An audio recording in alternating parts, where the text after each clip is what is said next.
기도하겠습니다. 하나님 말씀의 영으로 저희 가운데 부어 주시옵소서. 전하는 이와 듣는 모든 이들이 한 마음과 한 영으로 하나님께서 주시는 은혜를 공급받게 하여 주시옵소서. 예수님의 이름으로 기도합니다. 아멘. 오늘 본문을 보면 저는 처음 여러분을 만났던 때가 떠오릅니다. 여러분 앞에 처음 와서 6월 마지막 주에, 작년 6월 마지막 주에 설교할 때 이 본문으로 말씀을 전했습니다. 이전에도 다른 자리 여러 상황 가운데에서 설교했던 익숙한 본문입니다. 그러나 여러분과 말씀을 나눌 때 받은 그 은혜가 얼마나 큰지, 이 중요한 말씀 여러분하고 항상 계속 연결되어서 제가 참 더 좋습니다. 은혜를 많이 받았습니다. 오늘 본문은 마태복음 전체에서도 중요한 자리를 차지하고 있습니다. 오늘 본문까지 예수님은 갈릴리 사역을 마치시고 이제 예루살렘으로 향하십니다. 내용으로도 종교 지도자들의 표적 요구와 또 베드로로 대표되는 제자들의 신앙 고백이 대립되면서 예수님은 누구신가를 정리해 줍니다. 오늘 읽은 본문의 앞에 15장의 마지막 단락은 7병이어 7개의 떡과 물고기 2마리로 4,000명이 넘는 사람을 먹이신 이야기가 나옵니다. 5병이어와 비슷하지만 5병이어는 유대인들을 향하여 행해졌다면 7병이어는 갈릴리 지역에 살던 이방인들을 대상으로 행해졌습니다. 15장 32절을 보면 예수님의 말씀을 듣기 위하여 사람들이 나왔습니다. 근데 이 사람들이 아예 먹을 것을 싸 들고 와서 3일 동안이나 예수님과 함께 머물러 있었습니다. 3일짜리 부흥회를 모인 겁니다. 그런데 3일이 지나고 그들이 가져온 음식들도 다 떨어진 것을 보신 예수님께서 이 사람들 어떻게 하면 배불리 먹일 수가 있을까 하시고 이적을 베푸셨습니다. 그렇게 이방인들에게 기적을 베푸신 주님께서 다시 갈릴리 지방, 유대에 속한 유대인들이 사는 갈릴리 지방 이쪽으로 오셨을 때에 바리새인들과 사두개인들이 예수님께 나왔습니다. 바리새인 그리고 사두개인 이들은 바벨론 포로기 이후에 성전이 재건되고 유대가 회복되던 시기에 율법 준수를 통한 영적인 각성을 선도하는 사람들이었습니다. 그러면서 그 가운데 일어난 경건한 사람들이었습니다. 바리새인들 중에는 많은 랍비들이 있었습니다. 그들은 로마 제국주의에 맞설 때 칼이 아니라 무기가 아니라 맨몸으로 앞서 항거했던 사람들이기도 합니다. 그런데 시간이 지나면서 이들의 믿음이 점차 경직되었습니다. 율법의 본래 정신을 지키며 따르기보다는 자신들이 세운 전통, 미시나라고 하는 율법 전통을 잘 지켜야 된다, 미시나를 실천해야 된다라는 것만 강조하게 되고 잘 못 지키는 사람을 정죄하게 되었습니다. 한편 사두개인들이 나옵니다. 사두개인들은 다윗 때 대제사장이었던 사독 계열을 지지하는 제사장 지지자들이었습니다. 이들은 율법을 보수적으로 지켰습니다. 구약의 모세 오경만을 인정했던 사람들이었기 때문에 바리새인들과는 또 달랐습니다. 그런 그들에게 하나님 나라에 대해 자유롭게 선포하시는 예수님이 곱게 보일 리가 없었습니다. 그래서 그들은 원래 바리새인과 사두개인도 서로 대적하고 적대하는 사이였지만 예수님께 대적하기로는 힘을 합쳤습니다. 여기서 우리가 기억할 것이 있습니다. 악은 악한 의도를 이루기 위해서 서로 연합하고 힘을 합치는 일들이 있다는 것입니다. 어제의 적은 오늘의 친구, 이런 말들이 있죠. 세상에서는 따돌리고 혹은 그것 때문에 뭉치는 그러한 문화들이 너무나 만연해 있습니다. 점점 더 늘어납니다. 심지어 유치원에 가도 서로 애들을 왕따시키는 일들이 있답니다. 그 어린 것들이 어디서 배웠는지 여왕벌 놀이를 한답니다. 너 쟤랑 놀지 마, 내 말 들으면 마이쮸 하나 더 줄게. 뭐 이런 식으로 다른 친구들하고 나랑 놀고 싶으면은 쟤를 따돌려. 자라나면서 나아집니까? 학교 갈수록 또 직장 나갈수록 사람들은 무리를 짓습니다. 내가 따돌림 당하면 안 되니까 가장 큰 영향력이 누구로부터 나오는가를 봅니다. 그래서 안 좋은 걸 알면서도 마음에 거리끼면서도 악한 모의에 적극적으로 혹은 소극적으로 동참합니다. 제일 얄미운 말이 그런 거 아닙니까? 아유, 그러면 안 되는 거 알면서 어쩔 수 없었어. 알고 있는데 불이익을 당하는 게 싫어서 그렇게 했다는 겁니다. 그러니 이 세상에서는 악이 번성할 수밖에 없습니다. 우리는 하나님께 하나님 우리의 마음을 지켜주십시오 간구하면서 우리의 영혼이 그리고 사랑하는 우리의 자녀들이 악한 모의에 참여하지 않도록 스스로 애쓰고 또 가르치고 안내해야 할 것입니다. 오늘 본문 16장 1절에서 바리새인과 사두개인들이 예수님께 나와서 표적을 구합니다. 당신이 정말로 메시아라면 메시아라는 증거를 내십시오. 기적을 행하고 놀라운 일을 행하여 보여주면 자기들이 믿기라도 할 것처럼 다짜고짜 표적을 구합니다. 성경을 읽는 우리들은 이들이 믿음을 가지려고 표적을 구하는 것이 아님을 이미 알고 있습니다. 왜냐하면 예수님께서는 이전부터도 사람들 사이에서 이적을 행하셨기 때문입니다. 15장에서 방금 우리가 본 것처럼 예수님은 7개의 떡과 2마리의 물고기로 4,000명이 넘는 사람을 배불리 먹이셨습니다. 이들이 그 자리에 없었다는 것은 핑계일 뿐입니다. 왜냐하면 이 바리새인과 사두개인들은 유대 사회에서 최고의 성경 박사들, 종교 전문가들이었기 때문입니다. 예수님께서 율법을 풀어 가르쳐 주시고 하나님 나라에 대하여 선포하실 때 이들은 자신들이 그토록 소중하게 여기고 간직해왔던 성경 지식에 비추어서 깨달았어야 합니다. 하나님께서 약속하셨던 메시아가 우리 가운데 오셨다라는 것을 깨달았어야 합니다. 그러나 그들은 자기들이 가지고 있는 지식에 사로잡혀 있었습니다. 하나님께서 보내신 메시아라면 직업이 목수겠어? 왕족이었어야지. 하다못해 귀족이었어야지. 장군이라든가 세상에서 존경할 만한 거리가 있어야지.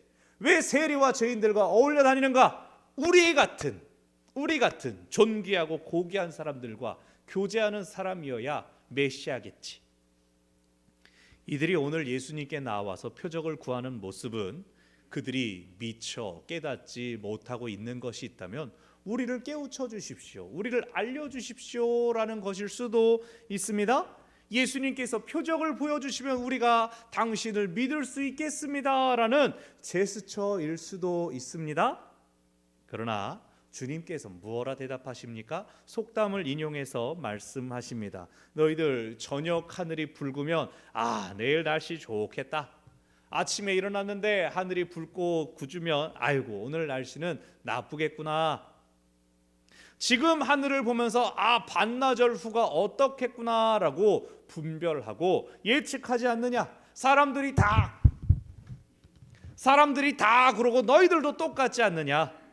예수님 그 말씀하십니다.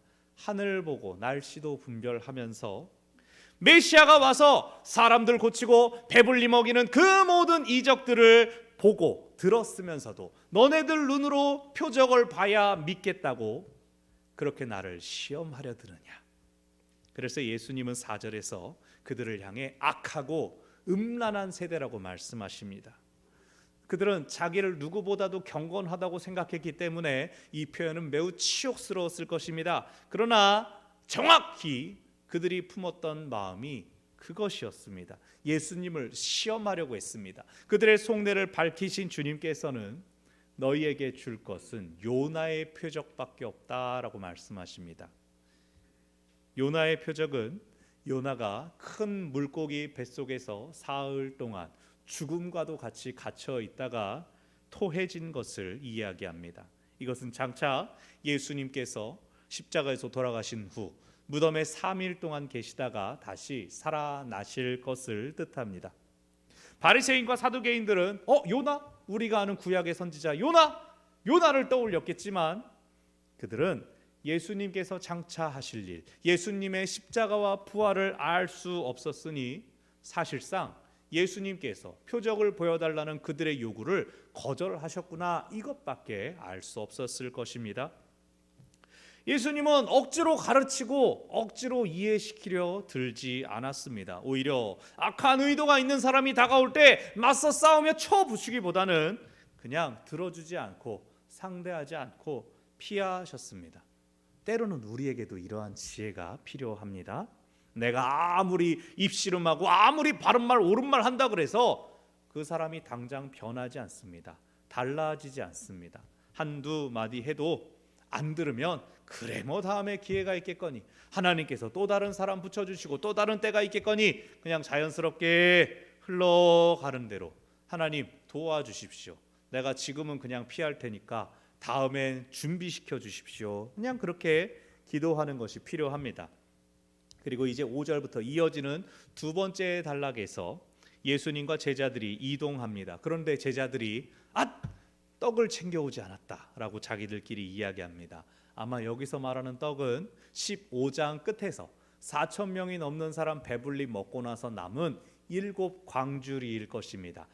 그것을 잘 챙겨왔어야 됐는데 저 바리새인들 사두개인들 싸움 붙여오는 저 사람들을 피하다가 놓고 왔잖아, 서로 쿡쿡 찌르면서 얘기했을 것입니다. 이제 그 상황을 아신 주님께서 떡과 관련된 교훈을 주십니다. 6절에서 너네들 떡 얘기하는구나, 너네들 생각난 김에 아까 얘기한 바리새인과 사두개인들의 누룩을 조심해라. 그러자 예수님의 그 말씀을 들은 제자들이 누룩? 야, 지금 선생님이 우리가 떡 놓고 온 거 알았잖아, 왜 놓고 왔냐고 지금 얘기하는 거잖아, 바리새인들이 다 먹는 거 아니냐고 지금 그 얘기하시는 거야 라고 쿡쿡 찔렀습니다. 근데 그들을 향해 예수님께서 책망하시죠. 믿음이 작은 자들아, 지금 떡이 문제냐? 내가 앞서서 뭐 했냐? 떡 5개 가지고 5천 명 먹이고 떡 7개 가지고 4천 명 먹이고 몇 광줄이나 남았더냐? 니들 다 보지 않았냐? 니들 다 경험하지 않았느냐? 예수님께서 마음만 먹으면 얼마든지 배불리 먹이실 수가 있는데 제자들은 그 떡 가져왔어야 됐는데 우리는 이제 굶겠구나 전전긍긍하고 있습니다. 이 모습은 예수님께 표적을 구했던 바리새인들 사두개인들의 모습이 아닙니까? 기적을 행하시고 놀라운 일들을 행하시는데 그거 귀로 들은 거 만족하지 못하니 나를 만족시켜 주실 표적을 주시오라고 했던 그 모습이나 예수님께서 많은 사람들을 먹이신 것을 보았음에도 불구하고 그 떡 안 갖고 왔네, 우린 굶겠네라고 하고 있는 제자들의 모습. 그러나 예수님은 제자들에게는 바르게 알려주십니다. 그 멍청한 녀석들을 하고 하는 게 아니라 잘 들어. 11절 바리새인과 사두개인들의 누룩을 조심해라 라고 가르쳐 주시니 12절에서 떡에 넣는 누룩이 아니라 그들의 교훈, 그들의 가르침을 주의하라는 말씀이셨구나 라고 깨닫습니다. 여러분, 먹고 사는 문제 참 중요합니다. 우리가 그것 위해서 기도해야 됩니다. 그런데 그 문제 안에 갇혀서 더 중요한 것들을 보지 못한다면 뭘 얼마나 잘 먹는 것이 뭐가 중요하겠습니까? 주님을 보지 못한다면, 주님을 알아보지 못한다면 우리가 아무리 배불러도 무슨 소용이 있겠습니까? 바리새인과 사두개인들은 그들이 율법이라는 빵은 꼭꼭 씹어 잘 먹었지만 거기다가 자기들의 교훈이라는, 인간의 교훈이라는 누룩을 섞어버렸습니다. 그래서 원래의 모습은 사라지고 실속 없이 뻥뻥 부풀어 오른 교만한 모습이 되었습니다. 누룩을 넣어서 발효시키고 부풀려 버린 빵은 제사에 쓸 수가 없습니다. 하나님께서 제사에 대해 가르쳐 주실 때 절대로 누룩을 넣지 말아라. 뻥으로 부풀린 빵이 아니라, 그러한 떡이 아니라 누룩을 안 넣어서 납작하고 딱딱한 그런 떡으로 제사해라 라고 말씀하셨습니다. 예수님은 스스로 가장 경건하다고 자부하는 사람들을 누룩으로 비유하셔서 그들이 율법의 본 정신, 하나님의 마음으로부터 얼마나 멀어져 있는가를 말씀하셨습니다. 제자들은 예수님의 말씀을 듣고 깨닫습니다. 그들은 이미 예수님의 이적을 다 경험했고 또 주님께서 그들과 함께 계시기 때문입니다. 예수님을 잘 아는 비결이 무엇일까요? 예수님을 제대로 아는 비결이 무엇일까요?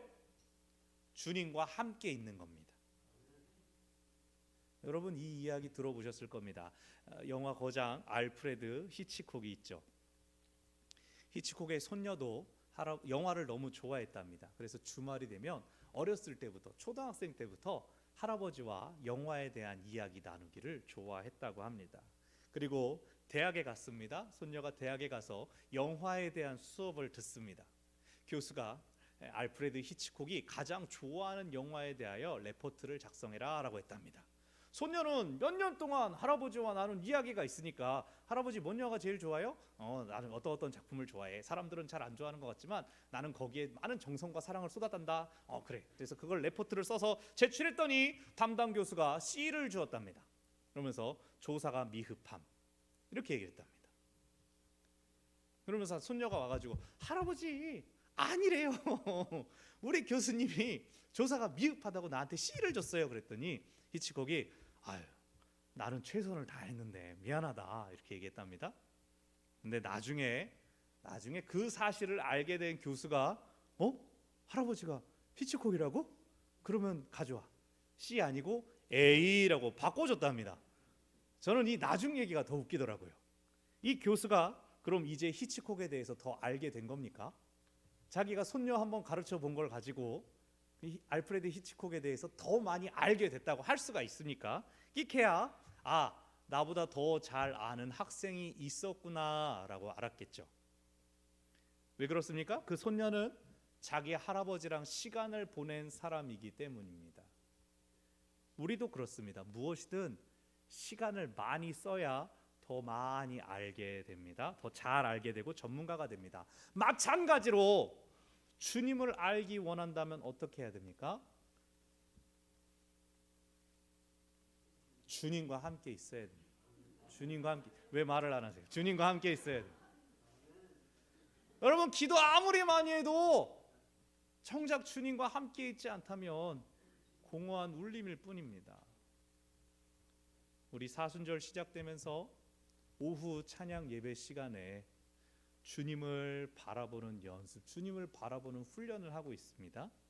성경 말씀 읽고 목사의 설교를 들으면서 아멘 꿀꺽 삼키고 그냥 소화시키는 게 아니라 말씀의 행간에 직접 질문을 던져보는 겁니다. 그 상황 가운데 푹 들어가 보는 겁니다. 말씀의 물줄기가 졸졸졸 흐르고 있을 때 잘 흐른다 이렇게 보고 있는 게 아니라 직접 손을 담궈서 물이 어느 쪽으로 어떻게 흐르고 있구나, 깊이가 어떻구나, 어떻게 방향이 흘러가는구나를 보는 시간입니다. 오후 찬양 예배를 이 시간을 유튜브로 실황으로 해서 기록을 남길까 생각했는데 그렇게 하지 않기로 했습니다. 왜냐하면 그 시간을 이 공간에서 함께 있는 것도 훈련이고 은혜라는 생각이 들었기 때문입니다. 그래서 이 주일 낮에 교회에 나와서 예배 드리는 것도 참 귀하고 아름다운 일입니다. 참 잘 오셨습니다, 여러분. 이 시간 참 좋은 시간입니다. 이제 여러분 보시면서 더 아름다워진 이 예배당에 여러분 오래오래 머무시기를 바랍니다. 시간을 많이 보내시기를 권해드립니다. 여러분 얼마나 편하십니까? 의자가 새벽마다 시간이 돼서 올라가야 되는데 앉아있다 보면 누가 설교 안 하나 앉아있고 끝나고도 참 좋습니다. 참 좋습니다. 주일날 여러분 오늘 점심 맛있게 드시고 나서 시간이 많이 비는데 시간이 비면 성가대 같이 하시면 얼마나 좋습니까? 우리 성가대 소리가 더 좋아진 것 같은데 점점 더 소리가 더 좋아지는 것 같은데 여러분 오시면 더 좋아지지 않겠습니까? 더 많이 오면 더 좋아지지 않겠습니까? 저는 노래를 못하는데요. 춤을 추시면 되죠. 이 앞이 이렇게 넓어졌습니다. 춤추면 됩니다. 아무것도 안 해도 됩니다. 사실 의자가 이렇게 넓어지지 않았습니까? 여러분 이따가 아무도 없을 때 옆으로 누워 보십시오. 한번 무릎 꿇어 보십시오. 얼마나 편하겠습니까? 그냥 할 일 없이 앉아서 그냥 다리만 떨고 있어도 그래도 좋습니다. 그래도 좋습니다. 너무 좋습니다. 여러분 함께 시간을 많이 보내야 잘 알 수 있습니다. 주일뿐 아니라 여러분 주말도 있습니다. 평일도 있습니다. 물론 밤은 그렇지만 낮 시간에 제가 말씀드리지 않았습니까? 코로나 때문에 여러 상황 때문에 교회 문 잘 열지 못했던 그 기가 막힌 순간들이 있었습니다. 제가 주간에 있는 동안에 교회 본당 문이랑 다 열려 있습니다. 와가지고 다리만 떨다 가셔도 됩니다. 주의 전을 사모하시고 여러분 많이 앉아서 이 방석 빨리 꺼트립시다. 2년 이내에는 AS 된다고 하니까 빨리 앉아서 방석 꺼트립시다. 얼마든지 교회로 오십시오. 주님과 시간을 보내기 원하는 마음으로 교회로 오십시오. 제자들이 무리와 구별되는 가장 큰 특징이 무엇이겠습니까? 주님과 함께 보낸 시간의 밀도가 아주 짙다는 겁니다. 그들은 예수님이 가는 곳으로 갔습니다. 예수님께서 하시는 말씀을 계속 들었습니다. 심지어 예수님께 가장 많이 혼난 것도 제자들입니다. 야, 이 믿음이 약한 녀석들아. 그리고 예수님이 행하시는 이적을 가장 많이 보았습니다. 함께 있었기 때문입니다. 성경에서 기적, 이적 이렇게 나올 때가 있고 또 표적이라고 나올 때가 있습니다. 기적, 이적, 영어로는 원더, 미라클, 놀라운 일입니다. 근데 표적은 영어로는 사인, 헬라어로는 세메이온이라고 합니다. 들어보셨을 겁니다. 세메이온, 어떤 비밀을 드러내기 위한 목적을 가진 기적입니다. 배불려주기 위한 것뿐만이 아니라 예수님이 먹여주시는 분이구나, 생명의 떡이시구나를 깨닫게 하기 위한 기적입니다. 주로 요한복음에서 사용됩니다. 요한복음은 그냥 기적이라고 하지 않습니다. 모든 것이 표적입니다. 바리새인들은 표적을 봐야 믿겠습니다라고 말했습니다. 그러나 제자들 그리고 무리는 예수님께서 행하시는 놀라운 일을 보고 본대로 믿었습니다. 표적을 내놓으라고 하지 않았습니다. 예수님과 함께 있다 보니 기적을 경험했습니다. 그들은 본대로 주님으로 알고 믿었습니다. 그 절정이 이제 13절부터 20절입니다. 사람들은 예수님을 세례 요한, 엘리야, 예레미야 같은 선지자들 중에 하나로 생각했습니다. 그러나 제자들은, 베드로로 대표되는 제자들의 고백은 예수님은 주는 그리스도시요 살아계신 하나님의 아들이십니다. 대표로 대답한 베드로에게 17절에서 예수님 말씀하십니다. 바요나 시모나, 바요나, 요나의 아들 시모나, 네가 복이 있도다. 하늘에 계신 아버지께서 네게 그것을 알려주셨구나. 네가 하늘의 지혜를 받은 사람이구나.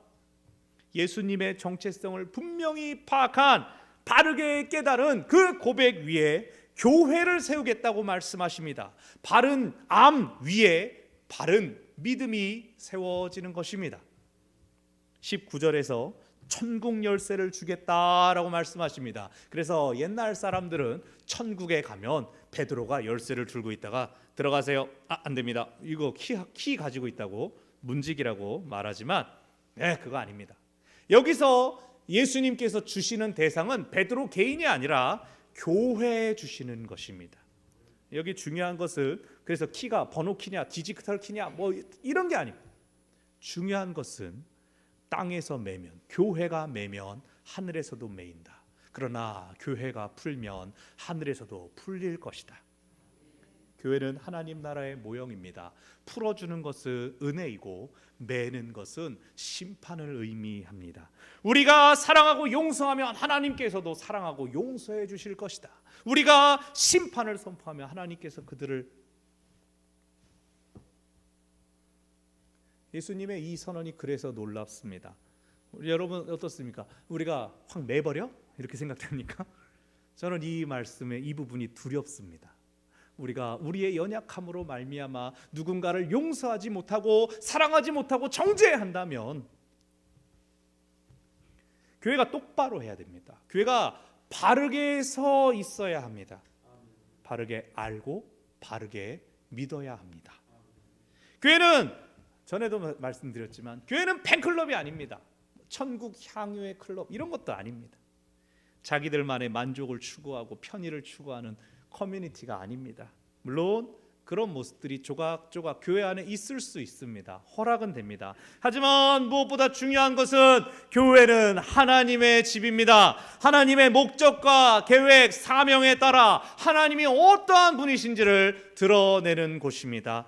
우리 각 사람은 예수님을 따르는 제자가 되어야 합니다. 예수님과 함께 살고 예수님과 함께 다니고 그분의 말씀을 듣고 기억해야 됩니다. 전해야 됩니다. 여러분 앞에 보이는 이 강대상을 선택할 때 우리 교회가 앞으로 붙잡아야 되는 비전을 드러내기를 원했습니다.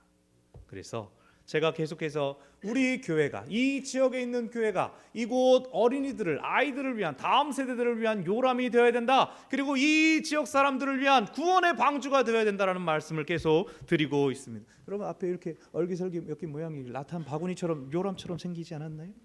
이렇게 네모난 상자, 방주처럼 보이지 않나요? 요 아래 여러분 제 다리가 다 보여서 제 다리를 떠는 게 다 이렇게 표현할 수 있었는데 여러분 이 다리가 마치 배가 기웃기웃 제 다리 보시려고 다들 이 다리가 마치 배가 물이 차오르면 바로 떠오를 수 있도록 밑에서 잡아주는 그러한 것처럼 보이지 않으세요? 저는 그렇게 생각하고 골랐습니다. 여러분이 말씀의 단에 집중하실 때마다 이 십자가를 바라보며 십자가 밑에 있는 이 단을 볼 때마다 요람과 방주를 떠올리시기를 바랍니다. 온 세상이 물로 가득 차서 우리를 이리저리 자기가 원하는 대로 이끌고 휩쓸려 가려고 할지언정 하나님은 노아와 함께 계셨습니다. 그 요람 안에 있는 아기 모세와 함께 계셨습니다. 그리고 그들을 구원하여 주셨습니다.